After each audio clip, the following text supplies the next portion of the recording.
Hi, this is Siofra Bradigan, and this is Siofra's Magic Alcove. So I've had a bunch of questions about energy healing, and I reviewed the one I've already done on the subject to try and figure out what I've already covered or what I need to cover better, and decided that a live subject and doing the kind of healing I'm talking about is probably the easiest way for me to do this. So this is my granddaughter, who has graciously permitted herself to be the subject of my healing experiment for you guys. And I don't think you've ever actually had me do this to you before. Mm-mm. So this will be a new experience for her as well. We'll see how this goes. You know, every time I do a video, it's an experiment, and I never know how well it's going to work.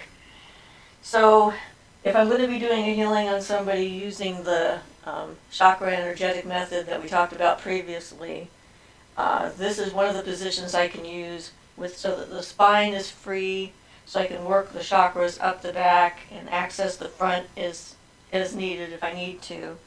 And then the person is usually relatively comfortable. If they can't sit, then you want them laying down. And if they can't lay on their stomach, then you want them laying on their side, put some pillows between their knees or whatever, and a pillow under their head, making sure that their body is comfortable so they're not fighting the process, so that they can relax and just be in whatever it is that you're doing. So the first part, one of the things you want to remember whenever you're doing healing is where is your energy coming from and where is your energy going. So I'm in the earth quarter of our temple, which is a good place to do healing because this is sort of the most grounded spot in the room. And I want to ground the energy through my feet, and I want to feel the energy going down into the earth and connecting to the central part of the core of the planet, and do that before I start doing anything else.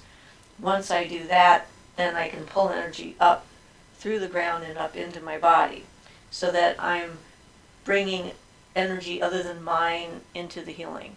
I also want to connect to the light energy, life force energy coming up from above, and let that enter me as well. And so I have these two energies, and the tree meditation is the perfect way to get used to doing that. It's sort of a good practice for that kind of thing. So once I have myself set up, and I'm trying to be as clear as possible, then I want to actually ground the chair.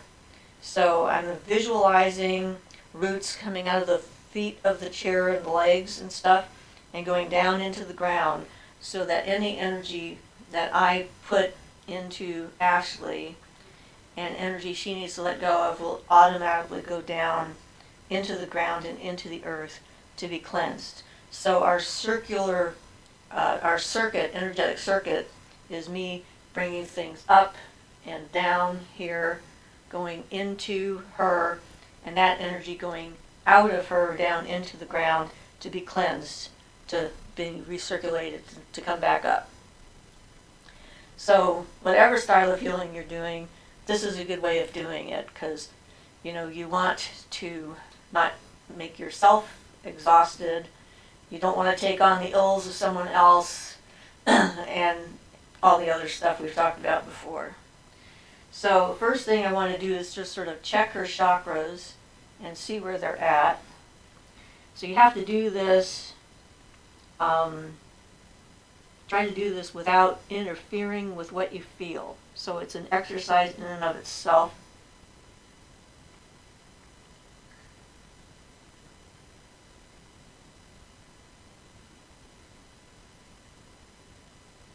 Okay, there's not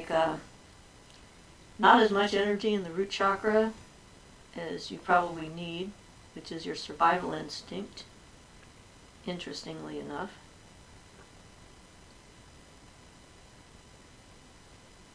And then the sacral chakra is kind of muddy, probably because of past traumas you've had.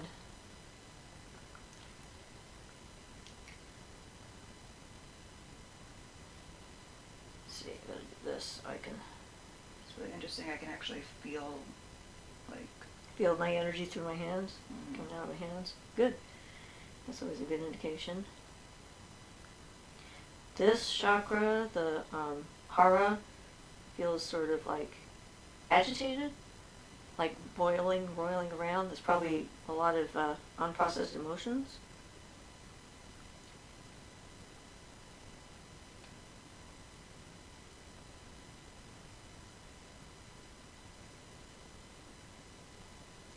And the heart center sort of feels kind of bruised, I guess, would be the word that comes to mind, which would make sense, considering what I know about you.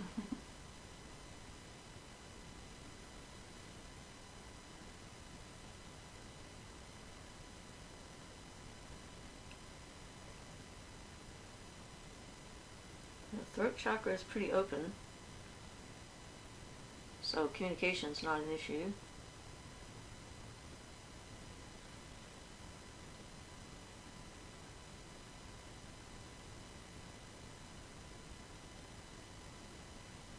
And your third eye is pretty active too. I can feel you getting dizzy. Mm-hmm. Correct? Yes. Yes.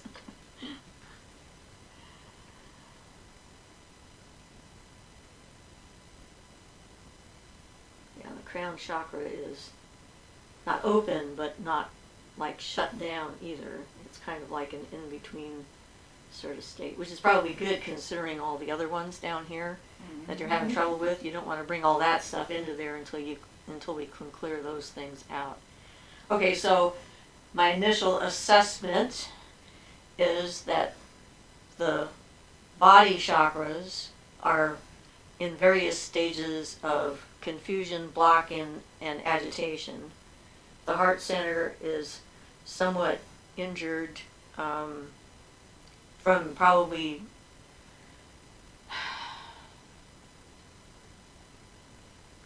that would be caused by what's the word I'm looking for? Violation of trust.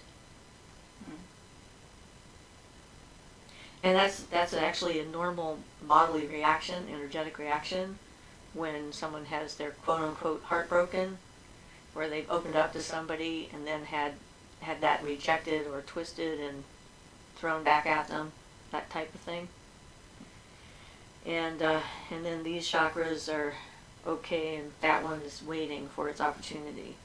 So now that I know what's happening, now I have to decide exactly what to do. And I know you have some physical ailment kind of stuff in the abdominal area, which makes sense with the chakras that I felt, with all that energy and whatnot going down in there, that stuff in the gut would be like roiling and moving and chaotic and anxious kind of stuff. So I think I'm going to do one of the methods that I talked about in my first video, which is using the heart center and open up the heart center and see about balancing these areas and see how she reacts to that first. If that's an adverse reaction, then we'll go to something else. So I'm going to touch you in the front here. That's okay. And thinking about the heart center and how it balances the physical and the spiritual together, it wants to have everything go into a state of balance, top to bottom. And the way the energy moves from the heart center is it goes down the back from the heart and then back up the front to my hands. And then it goes through to my back hand. Trying to think this through, and then goes up the back and then down to the front. Okay, so the energy goes down this way, like so, and then back up the front, and then it comes through to the back, and it goes up this way, and then back down to my hands. That feels right. I have to think these things through sometimes. This energy is just so interesting.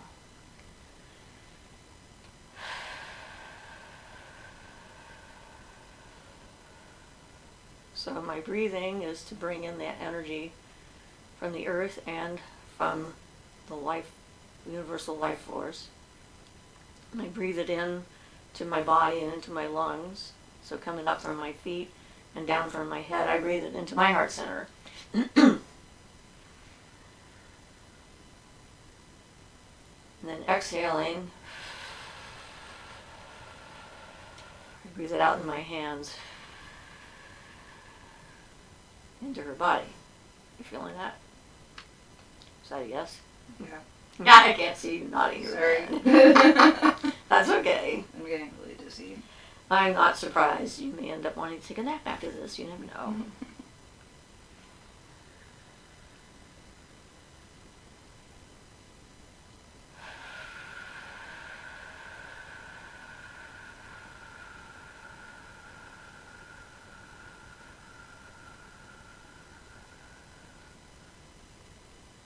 Checking in to make sure that the chair is still grounded. Her energy is going in the right direction. It is, okay.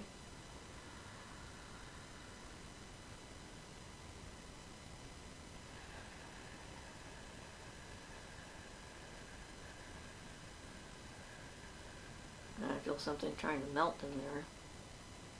You might be feeling emotional soon. Yeah. And that's not uncommon when you're doing this kind of healing. Because a lot of times it's those emotions and feelings that are blocking us.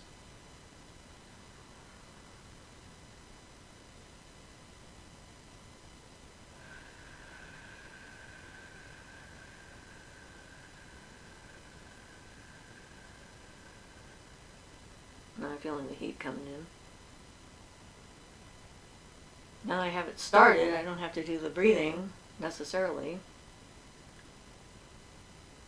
I'm checking in with my own body and making sure I'm still grounded, or pulling energy up from the earth and down from the ether. Because I can feel it still pulsing. Are you getting emotional? Yes. We have toilet paper in here somewhere. If you need it. But that's a good indication. That's a positive sign that she's really feeling the energy and that it's doing something to her energetic body to help her process whatever it is that's blocking her.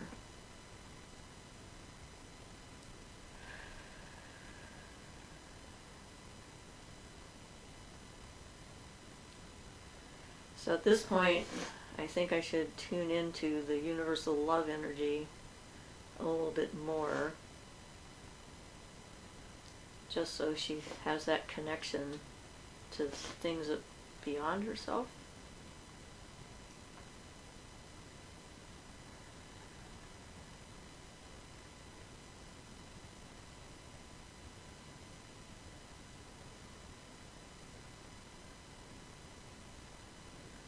I'll let things calm down a little bit.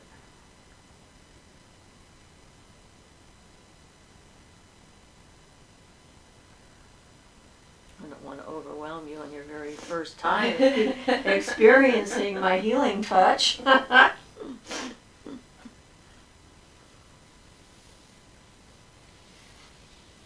And help ground her energy a little bit.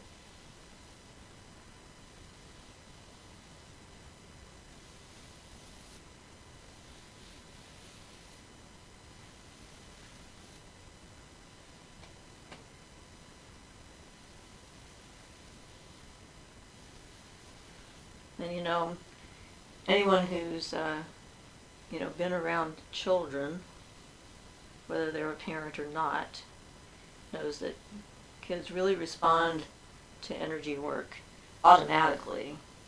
So if you've ever kissed someone's boo-boo, you're doing energy healing. Sort of like, without even thinking about it.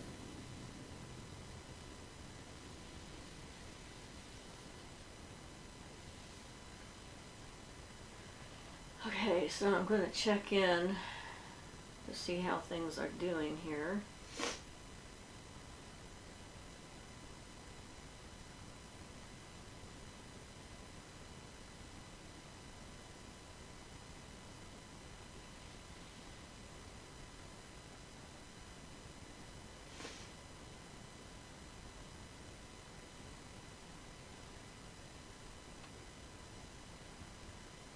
Well, these chakras are a little bit better. There's still some stuff going on in them, but I wouldn't expect that everything would clear out in an instant in the very first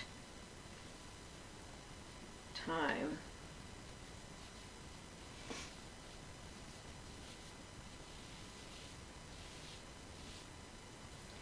Now, if you do Reiki,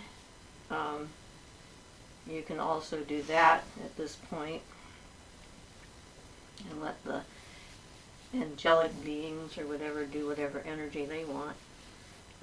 Or you can do the color light healing, where you breathe in the colors of the rainbow and then exhale the colors through the body and let them go wherever they need, which is what I'm going to do next. And I have no idea why I'm doing this. I think it's to activate my palm chakras, that's part of that. And so I'm going to breathe in the rainbow light and then breathe it into your body and let the colors go wherever they need to try and help heal your body. Okay? If you see colors, let me know. It's always nice. Okay, here we go.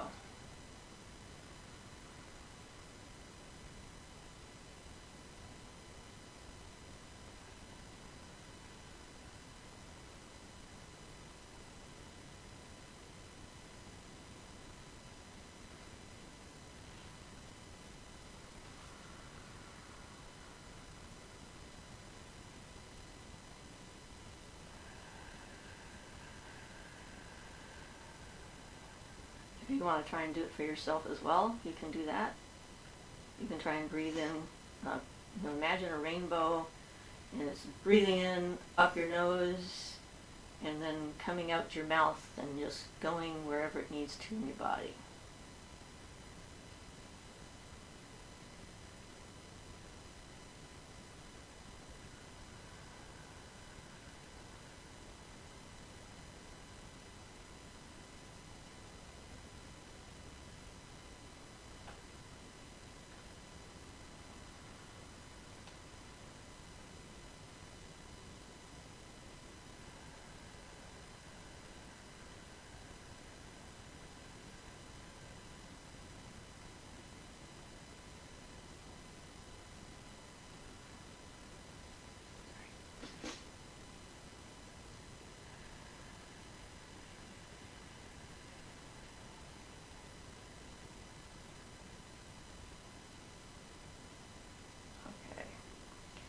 Now in the first video I talked about energy healing. One of the things that I was talking about is making sure that you remove your own energy out of the person you're working on, or your presence, your mind, your mental, whatever, before you finish.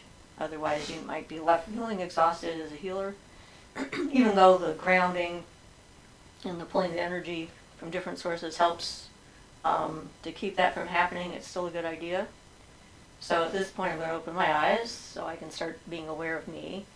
And when you're doing this, you want to be aware of things that are different between you. It helps you to separate the subject from your healer self.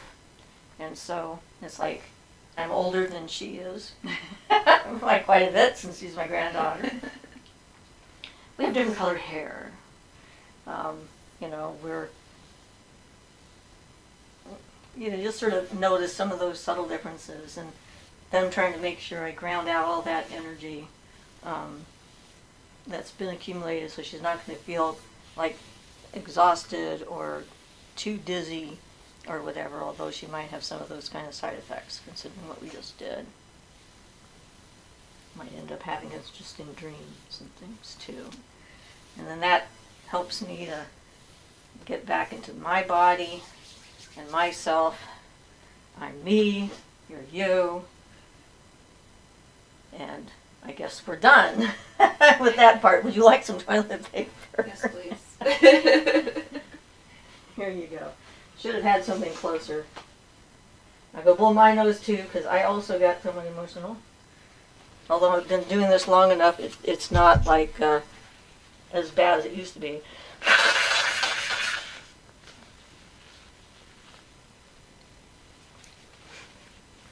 Okay.